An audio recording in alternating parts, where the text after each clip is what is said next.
Vamos a la palabra de Dios, ¿sí? Hoy, 24 de mayo de este año 2020, como iglesia metodista, estamos recordando los 284 años de la llamada experiencia del corazón ardiente de Juan Wesley, ¿sí? Eh, Hoy, como denominación, recordamos ese hecho, ese momento que cambió el rumbo de la vida de este hombre en Inglaterra. Este mensaje, hermanos, déjenme darles esta pequeña introducción. Eh, Hay una particularidad en los mensajes de Juan Wesley. Cuando Wesley o cuando a Wesley se le cerraron las puertas de la iglesia anglicana en aquel entonces y le prohibieron predicar el evangelio, compartir la palabra de Dios, fue que Wesley esgrimió aquella famosa frase que de aquí en adelante el mundo sería mi parroquia. El mundo es mi parroquia, dijo Wesley. Y a partir de ese momento empezó su ministerio itinerante por todo el Reino Unido. Y bueno, este hombre llevó el mensaje del Evangelio a los barrios más pobres, a las minas, a los campos, a los puertos. La gente se juntaba alrededor de este hombre y las crónicas de aquel entonces dicen que desde su caballo, montado en su caballo, ahí predicaba, sacaba sus sermones y comenzaba a predicar la palabra de Dios. Pero había algo, hermanos, algo que llamaba mucho la atención, y es que la gente, al escuchar el mensaje del Evangelio en labios de Juan Wesley, literalmente caían de rodillas, ¿sí? Aquí, olvídense de los clichés, olvídense de las formas, a veces de esas formas raras, extrañas que se infiltran o que se han infiltrado en la iglesia, en donde te toco la frente y te empujo y te caes y de pronto no. Aquí era el poder de la palabra de Dios, ¿sí? El Espíritu Santo estaba respaldando la predicación de este hombre, ¿sí? De tal manera que la gente se conmovía, la gente se dolía en su corazón, se convencían de su pecado, y brotaba en ellos entonces la necesidad de acogerse a la gracia redentora de nuestro Señor Jesucristo. Y la gente lloraba. Hay crónicas donde se narra que los mineros, al salir de esos turnos de trabajo y escuchaban la palabra de Wesley, se hacían surcos en sus rostros, donde las lágrimas caían por su rostro y limpiaban esos rostros ennegrecidos por el trabajo realizado. Ese era el respaldo del Espíritu Santo. Wesley predicaba en sus mensajes y lo hacía leyéndolos, ¿sí? Eh, Se sacaba su sermón y comenzaba la lectura del mismo, y era solamente soltar la palabra, ¿sí? Y el Espíritu Santo hacía el resto. La reflexión de este día se llama Un corazón que arde por Jesús, ¿sí? Y quiero decirles lo siguiente, hermanos y amigos. Este, este mensaje o partes de este mensaje fue predicado por la pastora Inés Simeone del Templo Betel de la Iglesia Metodista en Uruguay. Tiene apuntes de algunas obras del propio Juan Wesley. Tiene apuntes del doctor en teología Teodoro Jennings, pastor de la Iglesia Metodista en Estados Unidos, y desde luego tiene apuntes de un servidor, por lo cual le damos a Dios toda la honra y toda la gloria por siempre y para siempre, por el mensaje de su palabra para su iglesia. Así que, bueno, vamos a iniciar en esta hora. Sí, les pido que abran sus Biblias o vayan a sus Biblias y partamos de la primera carta del apóstol Juan, capítulo 4, versículos 11 y 16. Primera carta del apóstol San Juan, capítulo número 4, versículos 11 al 16. Si ya lo tiene ahí a la mano, si ya encontró la cita, sígalo con su vista o escuche con atención o véalo.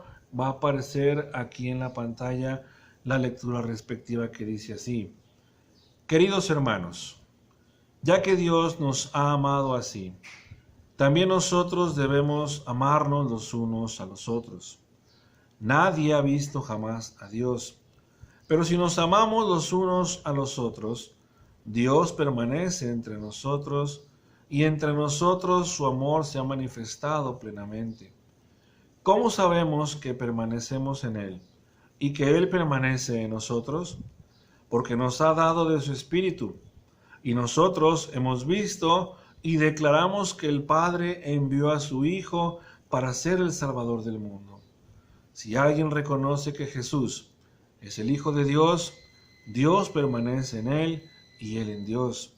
Y nosotros hemos llegado a saber y a creer que Dios nos ama. Bien, esto es palabra de Dios. Les voy a pedir que vayan ahora al Evangelio según San Juan, capítulo 17, versículos 11 y 19. Evangelio según San Juan, capítulo 17, versículos del 11 al 19. Y si no, escuche con atención o véalo aquí en la pantalla. Dice así la palabra de Dios: Ya no voy a estar por más tiempo en el mundo, pero ellos están todavía en el mundo y yo vuelvo a ti, Padre Santo. Protégelos con el poder de tu nombre, el nombre que me diste para que sean uno lo mismo que nosotros. Mientras estaba con ellos, los protegía y los preservaba mediante el nombre que me diste, y ninguno se perdió, sino aquel que nació para perderse, a fin de que se cumpliera la Escritura. Ahora vuelvo a ti, pero digo estas cosas mientras todavía estoy en el mundo, para que tengan mi alegría en plenitud. Yo les he entregado tu palabra, y el mundo los ha odiado porque no son del mundo, como tampoco yo soy del mundo. No te pido que los quites del mundo, sino que los protejas del maligno. Ellos no son del mundo, como tampoco lo soy yo. Santifícalos en la verdad, porque tu palabra es la verdad. Como tú me enviaste al mundo, yo los envío también al mundo, y por ellos me santifico a mí. Bien, estas dos lecturas son palabra de Dios. Estos textos que acabamos de leer están repletos y están llenos de afirmaciones que provocan y generan un desafío para quienes vivimos en un tiempo tan complejo como el actual. Seguro que estas porciones de la Biblia fueron ya leídas y fueron interpretadas por cristianos de todo el tiempo, ¿sí? Cada uno desde su lugar, desde su propia cultura y desde su propio contexto social, político, económico, cultural y desde luego religioso. Cada uno de esos contextos, hermanos, tenía sus propios problemas, pero también tenía sus propios sueños, sus propias ganas de salir adelante. Cada uno, desde luego, entonces, enfrentaba luchas diferentes. Imaginémonos tomar algunas de las declaraciones de las que acabamos de leer y vamos a situarlas en cualquier tiempo histórico al que nos hemos referido. Seguramente estarás de acuerdo conmigo en que esta palabra de Dios, estas declaraciones tienen y tendrán aplicación eterna por siempre y para siempre. Lo que es verdad hoy en la palabra de Dios seguirá siendo verdad dentro de algunos años más y luego dentro de otros años más y así hasta que nuestro Señor regrese a este mundo. Porque en todo caso, ¿quién de aquellos que se confiese cristiano o hijo de Dios no afirmaría lo siguiente? Número 1, que hay que amarse unos a otros, que Dios vive en nosotros, que su amor está en nosotros, que cualquiera que ama a sus hermanos está íntimamente unido también a Dios. Dice el Evangelio de Juan que leímos que Jesús, después de haber anunciado que llegaba su hora, eso usted lo encuentra del capítulo 14, 15, 16 y 17. Capítulo 17 de San Juan también es conocido como la oración sacerdotal de nuestro Señor Jesucristo, que hace por los suyos, pero que también ora por nosotros, por ti y por mí en este tiempo. Y entre muchas cosas más que dice Jesús, nuestro Señor le pide a Dios en su oración lo siguiente: que cuide a quienes lo siguen, que use el poder que le dio a Él, a Jesús, para que quienes lo siguen se mantengan en unidad, que no los quite del mundo, que no nos quite del mundo, sino que nos proteja de todo mal, y que aquel que siga a Jesús, que se entreguen por completo al escuchar el mensaje de la verdad. Y finalmente los envía. Aquellos que siguen a Jesús, ¿sí? Aquellos que se precian de ser sus discípulos y de ser algo más que un simple seguidor de nuestro Señor, está llamado, ¿sí?, a ser enviado por Dios para predicar este mensaje entre la gente de este mundo. Y eso, hermanos y amigos, demanda que le entregues total y absolutamente tu vida a Dios, para que ésta pueda ser usada por Él para la proclamación del bendito Evangelio de nuestro Señor Jesucristo.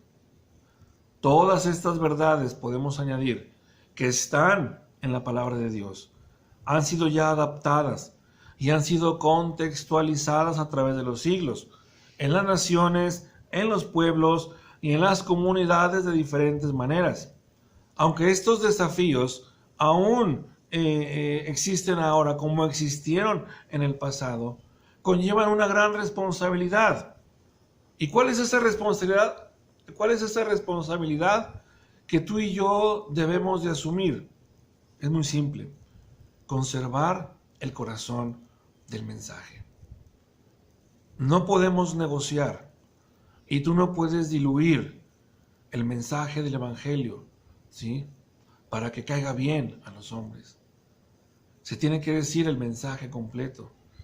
La gente tiene que entender que sin Cristo está caída de la gracia de Dios. La gente tiene que saber que solamente hay dos caminos: el que conduce a la vida eterna y el que conduce a la condenación eterna. El mundo tiene que saber que no nada más basta con que seas buena persona, o hagas buenas obras, o te portes bien, o seas la mejor persona generosa posible de este mundo. La gente necesita saber que necesita entregarle su corazón por la fe y creer en la obra redentora de nuestro Señor y Salvador Jesucristo. Eso es conservar el corazón del mensaje. Eso es no negociar, ¿sí?, lo que está en el mensaje del Evangelio. Y eso, como dijo Wesley, como lo apuntó también este hombre, eso es hablar con la verdad. Conservar el verdadero sentido de las palabras de Jesús. Es una tarea urgente, hermanos y amigos, en estos tiempos donde se pretende hacer relativos los absolutos de la palabra de Dios. Es importantísimo que escuchemos, que interpretemos, que podamos sentir y que podamos también encarnar todas estas palabras de la palabra de Dios. Hermanos, cuando en un día como hoy, 24 de mayo de este año 2020, recordamos la experiencia que encendió el corazón de Juan Wesley. Las palabras bíblicas que leímos hace un momento nos deben de provocar y nos deben de invitar a extraer de la memoria muchas opciones y acciones realizadas por él hace casi 3 siglos. Acciones que en el día de hoy nos desafían y nos confrontan con nuestra realidad. Conceptos y formas de vivir, tales como el amor a Dios y a nuestro prójimo, vivir en entera santidad, ser perfectos en nuestra vida cristiana aquí en la tierra, entre muchas cosas más. Y siendo honestos, siendo muy sinceros, muchas de estas características de aquellos primeros cristianos metodistas, hoy, en esta generación, ya no existen más. La gente se olvida de vivir en santidad. La gente ama a Dios, pero no ama al prójimo. El cristiano de hoy es aquel que no está comprometido en vivir una perfecta vida en este mundo, en base al amor. Sabemos, casi todos, que Wesley dedicó poco más de 30 años de su vida a buscar y a sentir a Cristo en su corazón. Pasó mucho tiempo, y esto es lo impactante del testimonio de Wesley. Es que siendo ya un hombre ordenado, siendo ya un presbítero de la iglesia anglicana, él aún tenía la necesidad de esa confirmación, de esa llenura, de que solo Jesucristo salvaba, ¿sí? Y hay un mensaje, no sé si ustedes lo recordarán, hace un par de años, quizás un poco más, compartimos aquí en la iglesia el mensaje llamado El Casi Cristiano de Juan Wesley. Y en este mensaje que él escribe, en esta comparación que él hace de 2 tipos de cristianos, el casi cristiano se asemeja al cristiano completo en que hace casi todo. Lo único que lo hace diferente al cristiano completo es que lo que hace no lo hace por amor a Dios. Y el cristiano completo, el cristiano entero, ¿sí?, lo que hace y lo que vive, lo hace por amor a su Señor. Al término de este sermón, ustedes recordarán que Wesley dice lo siguiente, y esto es muy interesante, fíjese bien. Dice Wesley, en primer lugar, debemos amar a Dios porque así dice la palabra. Amarás al Señor tu Dios con todo tu corazón y con toda tu alma y con toda tu mente y con todas tus fuerzas. Pero, en segundo lugar, debemos de amar a nuestro prójimo. Porque la palabra dice lo siguiente, amarás a tu prójimo como a ti mismo. ¿Y quién es tu prójimo? Quizás te preguntes. ¿Quién es mi prójimo? Toda persona en este mundo. No podemos en modo alguno exceptuar a nuestros enemigos ni a los enemigos de Dios y de sus propias almas. Todo cristiano ama a tales como a sí mismo, así como Cristo los amó. Desafiante, ¿no creen? Amamos a Dios, decimos amén, pero ¿amamos a nuestros prójimos? Más aún, ¿amamos a nuestros enemigos, así como Cristo nos amó a todos? Hay todavía una cosa más que se requiere para ser un cristiano completo, dice Wesley. Se trata del fundamento de la fe. La fe, dice Wesley, no puede separarse, ¿sí?, del amor de Dios ni del amor al prójimo, pues esta fe está implícita en el ser cristiano por entero. Arrepentimiento, amor y buenas obras. No es la fe viva y verdadera de que hablamos aquí, sino una fe muerta y diabólica. Como apuntábamos al principio, esto, hermanos y amigos, representa un desafío para nuestra fe. Para Wesley, el amor a Dios, el amor al prójimo y la fe en Cristo no puede separarse de ninguna manera. Todo gira en torno al amor de Dios, ¿sí? Y ese amor a Dios que decimos profesar nos debe también dar amor para amar a nuestro prójimo. Y todo esto está implícito en nuestra forma de ser.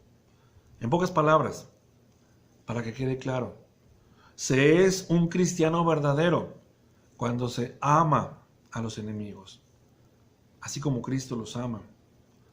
Así como dice la Biblia, que el Padre hace salir el sol sobre buenos y sobre malos. Esta fe debe producir arrepentimiento, debe producir amor, debe producir cambios en nuestro interior y debe producir o debe desembocar en hacer buenas obras. Esta fe debe de llevar a un constante crecimiento hacia el amor perfecto. Esto es el fundamento de lo que se llama santificación y es el final de este proceso en la perfección del amor, en la que Wesley añade lo siguiente. En varios de sus sermones, este hombre enfatiza la importancia de tener como meta la transformación total del ser humano. Por la gracia de Dios somos llamados a ser perfectos, como Dios mismo, que está en el cielo, es perfecto. Pero no te equivoques. No te quieras salir por la tangente, hermano. Yo he escuchado de pronto cuando se habla de estos temas y se hace la pregunta si podemos ser perfectos en este mundo. La gran mayoría, incluidos cristianos metodistas, que deberían de saber estos principios, simplemente contestan, no, es que en esta vida no se puede ser perfecto. Otros dicen, no, bueno, somos perfectibles. Otros dicen, no, perfecto es Dios. Pero la Biblia nos declara, ¿sí? Y el Señor Jesús nos dice que seamos perfectos, así como mi Padre en los cielos es perfecto. Porque la perfección indicada aquí es la perfección del amor. No es algo que sobrepasa a la humanidad. No se trata de que te conviertas en un Dios pequeño, en un Diosito, sino que verdaderamente con tu cambio, al haber aceptado a Cristo en tu corazón por medio de la fe, se trata de que llegues a vivir en este mundo tan lleno de amor, ¿sí? Que no hay nada dentro de nosotros que nos impida amar al mundo entero, ¿sí? Porque al final de cuentas, hermanos y amigos, el amor que está en tu corazón, el amor que está en mi corazón, ha sido derramado por Dios por medio de su Espíritu Santo para nosotros. No es un amor que nazca de nosotros, es un amor que proviene de Dios hacia nosotros. Y ese amor, ¿sí?, nos hace ser transparentes ante el mundo. Y ese es el destino del ser humano. Tú y yo, como cristianos de esta generación, debemos ser reflejo y debemos ser semejanza a Dios. ¿Sí? Esto es lo que quiere decir la santificación total, o sea, ser perfectos en el amor. Tal vez tú te estés preguntando esa tarde, bueno, ¿y qué es necesario para poder llegar a esto?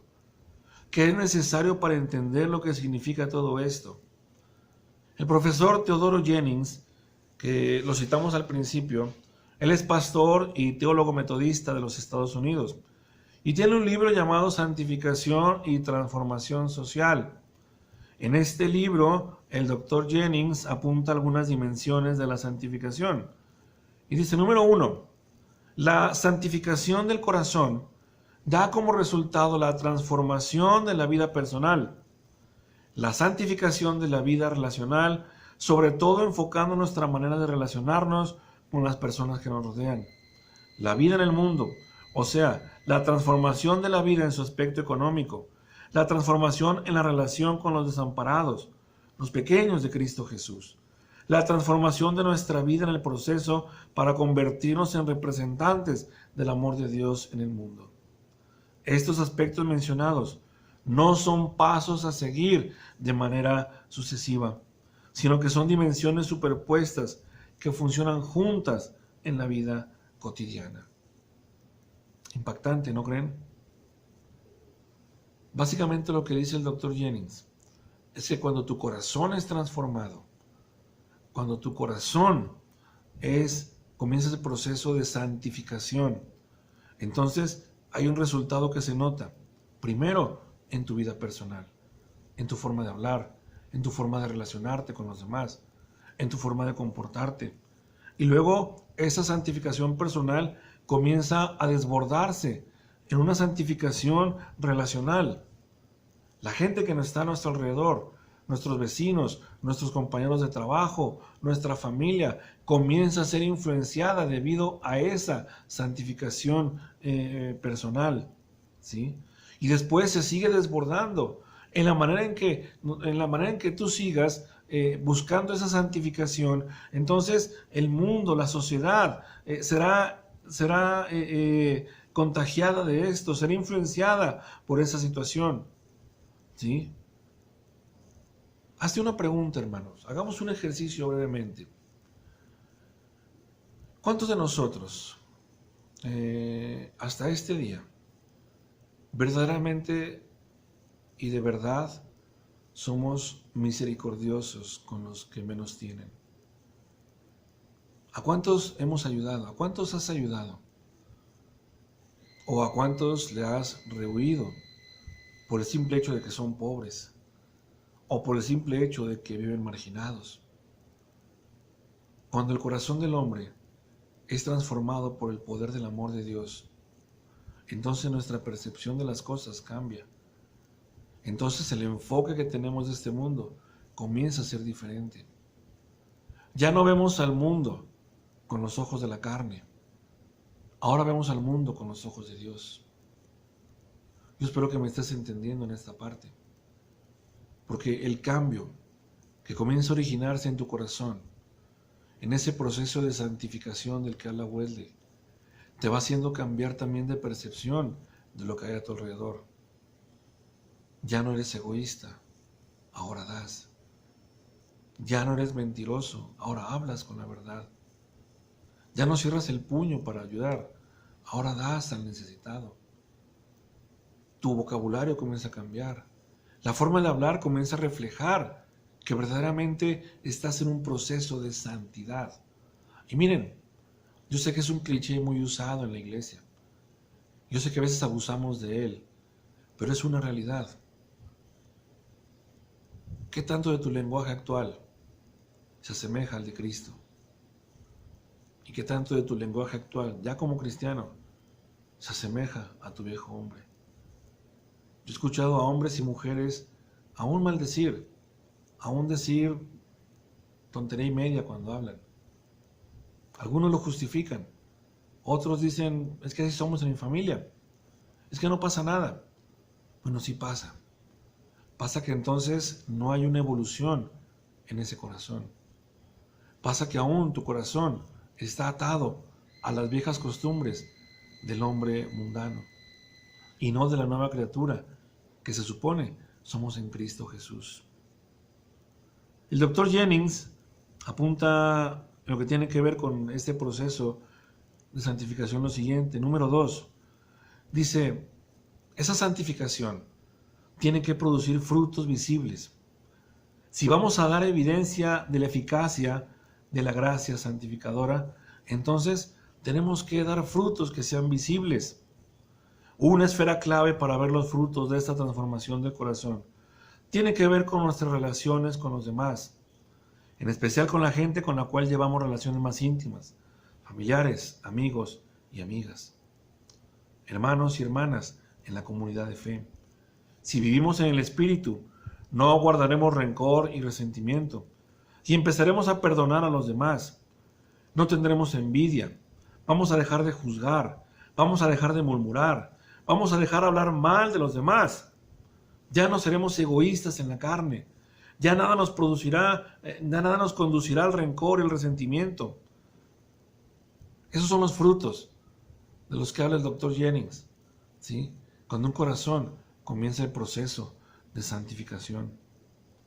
Hermanos, la semana pasada lo abordamos en el mensaje llamado Perdonando, parte 1. Decíamos que el rencor y el resentimiento le hacen mal al corazón, hacen mal al cuerpo y a quienes nos rodean. El rencor, el enojo, el resentimiento envenenan, enferman y hasta matan. La envidia es un sentimiento que nunca produce nada positivo en aquel que lo padece, sino produce una insalvable amargura. Por lo tanto, es considerada como un mal. No hay envidia buena, perdón, ni tampoco envidia mala. La envidia es un mal. Juzgar y murmurar y hablar mal de los demás también es considerado un mal. Perjudica mucho a quienes lo hacen y daña principalmente a quienes lo reciben.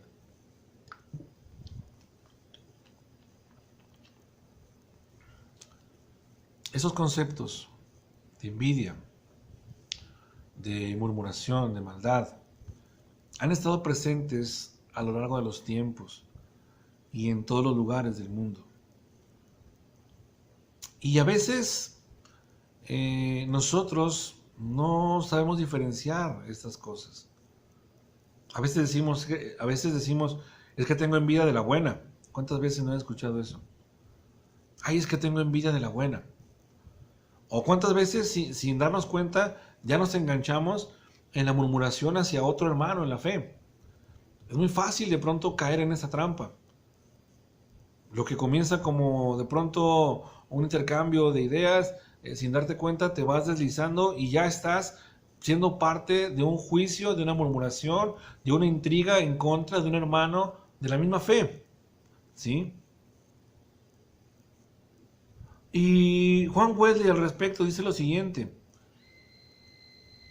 un corazón que está en proceso de santificación no debe de participar de estas cosas. Dice Wesley lo siguiente: prácticamente no existe un aspecto negativo de nuestra personalidad que no sienta satisfacción criticando a otros. Por lo tanto, nos sentimos inclinados a hacerlo. Resulta muy halagador para nuestro orgullo enumerar aquellas faltas de otras personas de las cuales sentimos que estamos libres.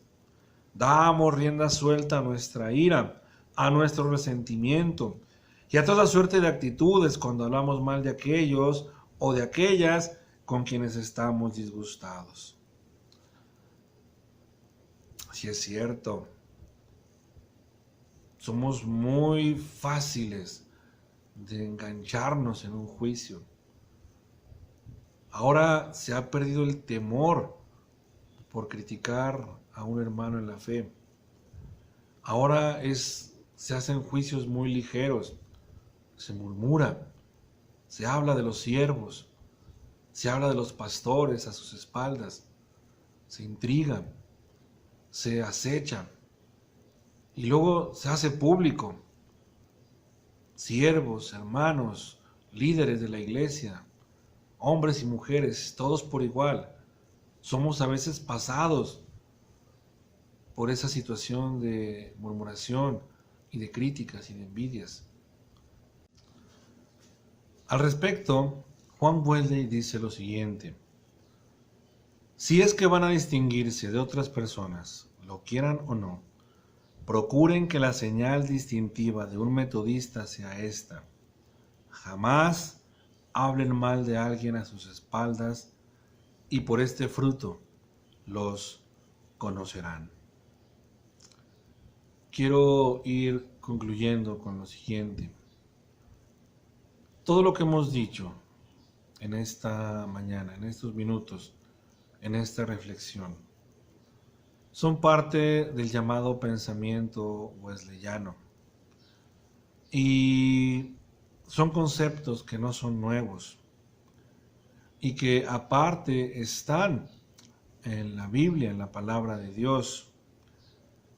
Conceptos y verdades bíblicas que deben hacernos pensar en lo que hacemos y decimos.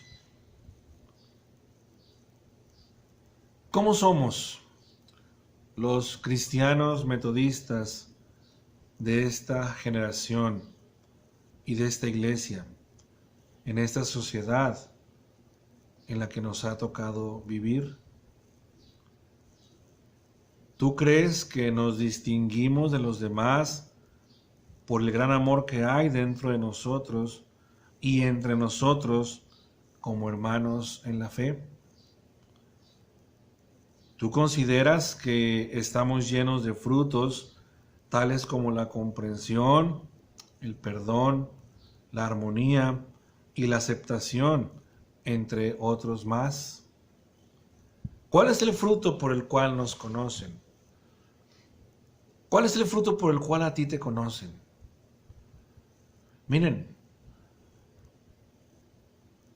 tal vez lo que voy a decir suena un poco irreverente, pero muchos de nosotros, de niños, de jóvenes, a lo mejor habrán etapas ya adultas, alguno que otro, éramos más conocidos por el apodo que por el nombre. El apodo o el alias, ¿sí?, a veces refleja lo que verdaderamente somos o hacemos o es parte de nuestra personalidad en Cristo. Ahora, en esta fe que profesamos, ¿cómo te conocen a ti? ¿Qué fruto te distingue de los demás? Buscamos a cada día crecer en Cristo por medio de nuestro crecimiento personal, que de seguro irá a resultar en crecimiento de la comunidad. En otras palabras, nuestro testimonio, nuestras palabras, nuestros hechos, nuestras acciones, la forma de tratar a los demás, nuestro quehacer social, contribuye o suma a crear una mejor sociedad. Y por último, mi manera de vivir en santidad está siendo de influencia en el entorno de mi comunidad, de tal manera que otros se sientan atraídos a buscar a Cristo. Si hay algo, hermanos y amigos, que el concepto de santidad, según Weldy, deberíamos de vivir, es que va y corre en 3 dimensiones. Es un concepto que, como lo dijimos, nace en el corazón y este comienza un proceso de santificación. Y cuando eso sucede, entonces tu forma de ser cambia, tus palabras cambian, la forma de expresarte cambia, incluso la faz de tu rostro también cambia, es diferente. Pero luego esa santidad se sigue desbordando y en el segundo nivel o en el segundo aspecto comienza a ser de influencia con los que están a tu alrededor, con tu familia, con tus vecinos, con tus compañeros de trabajo. Empiezan a ver en ti algo muy diferente a como eras antes. Pero luego ese proceso no se detiene ahí, sino que sigue avanzando y esa santidad que ya desbordó de ti, que ya desbordó a tu entorno inmediato, entonces esa santidad ahora va a impactar a tu comunidad. Y con tu testimonio, con tu forma de ser, tú podrás contribuir a que esa comunidad, ahí donde Dios te ha establecido, sea una comunidad próspera y diferente. Pensemos en esto. Todos anhelamos un país diferente, una nación diferente, un estado diferente, una ciudad diferente. Lo anhelamos. Y a veces no sabemos ni por dónde empezar. Te voy a decir algo que puede resultar chocante para ti. ¿Por qué no considerar que podemos empezar por iniciar un cambio en nuestro corazón? Tú quieres que las cosas sean diferentes. Tú eres de los que pugna por un cambio radical. Tú eres de los que pugna por un cambio social. Tú eres de los que pugna por vivir una mejor justicia social en todos los niveles de la vida. Entonces, ¿por qué no comienzas tú a cambiar primero? ¿Por qué no dejas que Dios y el Espíritu Santo comiencen ese proceso de santificación en tu corazón? Somos parte de una generación única de creyentes, de cristianos, de discípulos de Cristo. Y es tarea urgente de todos los que componemos este tiempo de la iglesia, en este periodo de la historia, en donde niños, jóvenes, adultos, mujeres y hombres, ancianos incluidos, están llamados y están siendo llamados. Estamos siendo llamados a llevar y a vivir a Cristo en nuestro diario vivir. Es el momento, hermanos y amigos, de retomar y conocer cómo es vivir una vida en santidad de tres partes: personal, familiar y social. Hoy recordamos que hace casi 300 años el corazón de un hombre fue encendido, ¿sí?, al saber que solamente Cristo era su Salvador. Si tú tienes ya esa plena confianza y plena seguridad de que solo por los méritos de Jesucristo tú eres salvo de la ira venidera, si tú estás plenamente convencido y seguro de que si hoy mismo Dios llama a tu vida a su presencia, dejando este mundo, estarás en la presencia del Padre. Gloria a Dios por ello. Quiere decir que has empezado un proceso de vida en Cristo. Pero si de pronto hay algo que te hace ruido en todo esto y no sientes esa plena seguridad, hermanos, es tiempo de revisar cómo está nuestro corazón. Es tiempo de ver si de verdad estamos viviendo una vida en santidad. Estamos viviendo una vida de amor a Dios y a nuestros semejantes. Es tiempo de revisar si dentro de nosotros sigue habiendo murmuración, sigue habiendo intrigas, sigue habiendo engaños y mentiras. Es tiempo de revisar si al interior de nosotros, nuestro corazón, como el de este hombre llamado Juan Wesley, está avivado y está encendido de pasión por la palabra de Cristo para este mundo. Teodoro Jennings termina con lo siguiente: el amor divino derramado en nuestros corazones quiere dar una señal muy persuasiva al mundo de la victoria de ese amor sobre la enemistad. El amor que vence al poder de la división y la enemistad llega a ser muy claro en la manera en que los cristianos se tratan los unos a los otros. Oremos a Dios en esta tarde. Padre bendito y buen Dios todopoderoso, si tú ya lo hiciste una vez, Señor, lo puedes volver a hacer. Si tú encendiste y avivaste a toda una nación por medio de la predicación de un hombre, Señor, entonces lo puedes volver a hacer. Es el tiempo, Señor, en que tu iglesia quiere ser reavivada, quiere ser lanzada, Señor. Ahora, Padre, yo te pido que nos ayudes a vivir en esa santidad. Nos ayudes a vivir en ese amor hacia ti primeramente, y que ese amor se desborde a nuestros enemigos, a nuestros semejantes. Ayúdanos a amar, ayúdanos a perdonar, ayúdanos a vivir vidas verdaderamente consagradas a ti, bendito Dios. Yo todo esto te lo pido en esta tarde, Padre, en el nombre bendito de Jesús, de aquel que murió por nosotros en la cruz del Calvario. Señor, que así sea, ahora y para siempre. Amén y amén.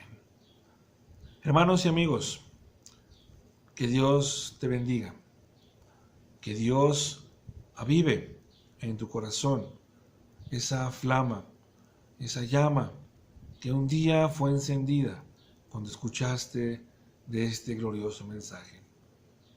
que las pruebas de este tiempo, los afanes de la vida, las cargas, las tribulaciones de las que somos parte todos los días, no sean motivo para que ese fuego se apague. Que en el tiempo que hoy estamos viviendo como sociedad, en este confinamiento, sea un tiempo en el que todo lo contrario, nuestro corazón arda y desee prontamente salir y dar a conocer las bondades y las virtudes de aquel que murió por nosotros. Este es el último tiempo, es la última llamada, es el tercer acto, y después de esto, hermanos, no habrá nada más que esperar que llegue nuestro Señor. Mientras tanto, que tú y yo, junto con todos los cristianos de este mundo, seamos avivados y seamos encendidos en nuestro corazón, como hace casi 3 siglos Dios lo hizo con este hombre.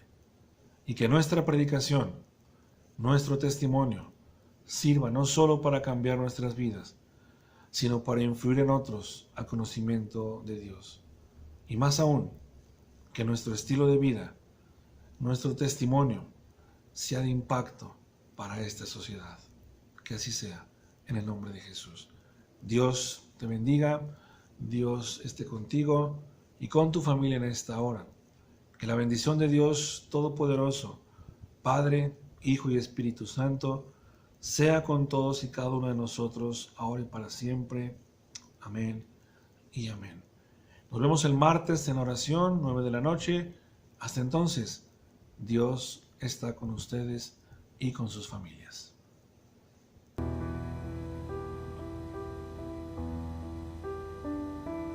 Que todo lo que soy bendiga al Señor. Su nombre santo es. Con todo mi ser cantaré, su nombre alabaré.